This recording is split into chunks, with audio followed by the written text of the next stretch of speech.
Welcome, Hey, welcome to Web3 Gamer, the recap, where we cover this week in Web3 gaming, everything that's going on in the Web3 gaming industry. Sometimes nothing happens for, decades, and then all of a sudden decades happen in like a week. This week feels like that. Okay.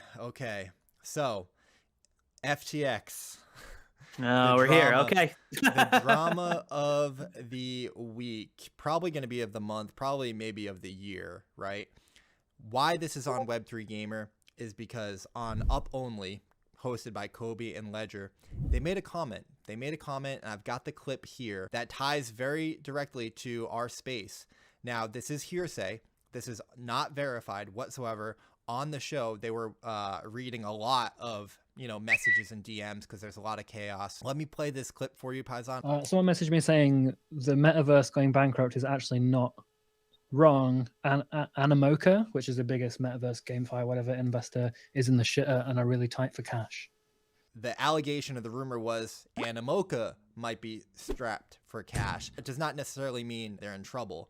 And we do have a tweet here from Yatsu, the founder of Animoca brand, saying that we have minimal exposure and a very strong balance sheet. So they're not exposed to FTX. He's got a thread here. We'll link it down below saying that, hey, we're okay. We're fine. Their PR is either really good or it really was minimal exposure. I mean, listen, if they were quick to respond like this and they are saying things like, oh, we did have a little bit of exposure, but our balance sheet, our revenues, everything's fine. I tend to believe them because they can't just push out false narratives. That's illegal and against consumer and investor conduct. Wouldn't be the first time or the second time or the third time we've seen that happen in crypto. But man, this whole situation just reeks of doo-doo. I hope that they're telling the truth. I hope that they're telling the truth. They are. I mean, I think they're telling the truth, and I think that they'll move forward. All this stuff, hopefully within a few months' time, will be cleared up.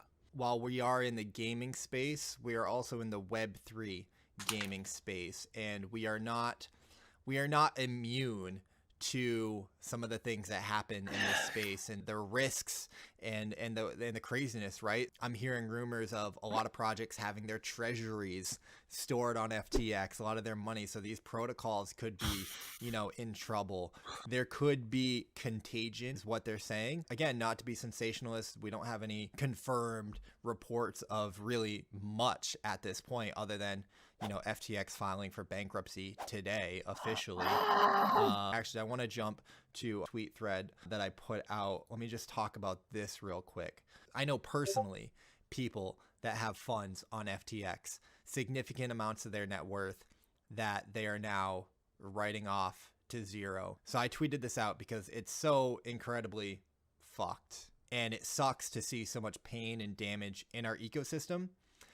But positive icy, I hope that with time, the people that are most affected can rebuild and ultimately become stronger and better from this, because I always have the mindset of, anti-fragile. What doesn't kill you makes you stronger. And it is a cliche, but it's a cliche for a reason. And whatever happens, happens. And I just wanted to include, and I want to share it on the show, some helpful mindsets that I always are guiding principles for me.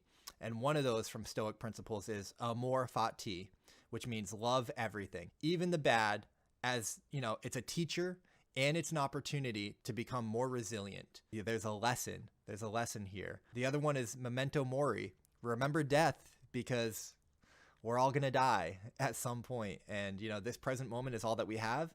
And it's important to remember that. Whatever is happening, even if they're bad, there's still a lot to be grateful for and a lot to recognize. You might be having some rough days, but keep going. So channel this energy, channel the pain into becoming unstoppable. If all we lost is money, fuck it, man. It's only money. It's only money. We're still alive. We're still able-bodied. We still have these opportunities. We'll look back on this at some point and be like, wow, did not know how we were going to get out of that at that time, but we did. And, better for it. Wow, that was beautiful. And I think the way you ended it, a loss is not a loss, it's a lesson. And that's just through life. I do think that is a Jay-Z quote, but hey. Well, hey, there's nothing wrong with that. There's nothing wrong with that. I'm seeing a lot of toxicity thrown at Sam Bankman-Fried, which he deserves every single ounce of it. Do not get me wrong. When it's all said and done, the energy, the vibration that we need is love and is strength in ourselves to pick ourselves up and take responsibility, not for what happened, but take responsibility for making today as good as it can be and making tomorrow as good as it can be. Because things happen, but we move forward, still we rise. So yes, fuck Sam. But once we're done saying fuck Sam, it's like, okay, I always think of Kobe, right? Like, job's not done. Yes. Like, Job's not finished. Job's not finished. Maybe this is where the opportunity is, right? For the people that have conviction, be greedy when others are fearful, kind of thing. Not financial advice, but just some things to think about, right? Don't sue us. We need to get that like on your background. Dude, I am going to get a neon sign that's going to say, don't sue us. It's going to go right here. Guys, this has been Web3 Gamer, the recap. If you like the show, leave a comment down below. Let us know your favorite segment. Let us know games we missed. Don't sue us, of course. Like, comment, and subscribe. That really helps out the channel grow. Appreciate you tuning in, and we'll see you next Friday. Peace. Peace.